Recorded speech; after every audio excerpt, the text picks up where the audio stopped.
Chef Mick from Tony's Markets, and we're doing a little tour de garden. Almost everything out of your garden is going to go in this dish today. Starting with a little bit of olive oil. We're going to add a little bit of garlic and shallot to that, and onion. And we're going to saute this for just a few minutes until it's tender. Probably about 3 minutes saute time will do it.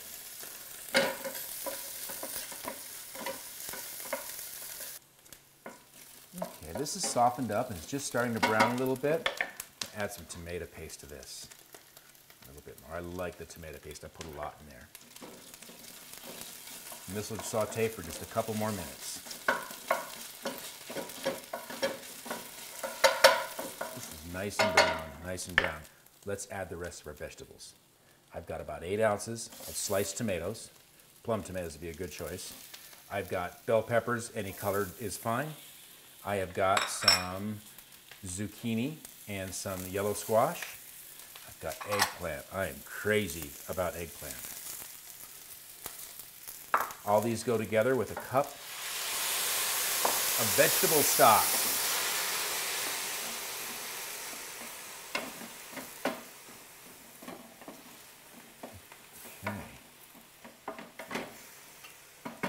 I'm going to put this together with a little salt and pepper.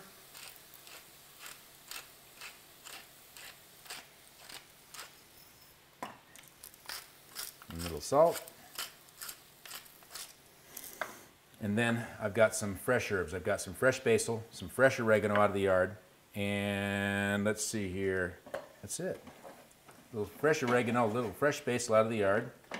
This is all going to stir together. We're going to cover it up. We're going to let it simmer, we're going to let it stew, and we're going to work on our steak, come back and slice that, serve these together, it'll be delicious.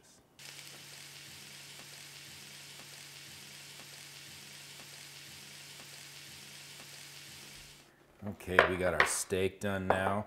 This is nice. I tried to cook it about medium rare, but you get it done as you like.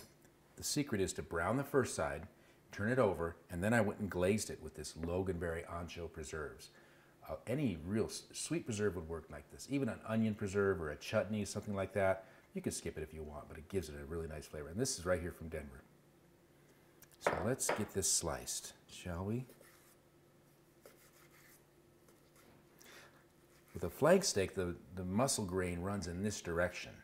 What we want to do is cut it across the grain and thinly as possible. And I do it on a bias or a little bit of an angle here. Now I let this steak rest for about 10 minutes. Resting allows the steak to finish cooking and keeps more of the juices inside the meat rather than draining out on the plate. Here we go. How'd that turn out? That looks pretty good. That's right about where I want it. Beautiful. Alrighty, back to the ratatouille. This simmered, oh, it's perfect. It's perfect.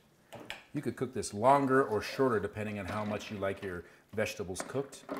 The flavor is great. I have already adjusted the seasoning on here, a little more salt or pepper as you like. It's nice to hold the herbs off to the end or they can cook in there the whole time.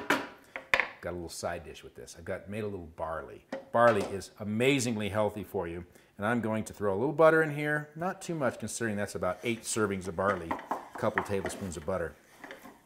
And then I'm also going, just to make it fun, I've got some toasted pine nuts, some lemon zest, and a combination of herbs out of my garden. I've got some mint and some tarragon, and I might have got some oregano in there accidentally. And a little squeeze of lemon. And stir all this together. This dish is going to be so delicious and so healthy. And actually very inexpensive to make, especially if you're using the vegetables out of your own garden. Okay, beautiful. We are ready to plate. A little bit of the barley as a backdrop.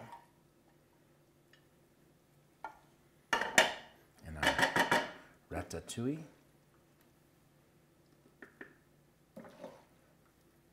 Full of flavor from the garden. A full tour of the garden. And then our sliced flank steak.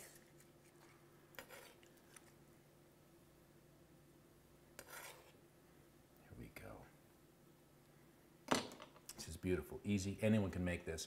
You can get this recipe and all our recipes at digincolorado.com. Let's dig in.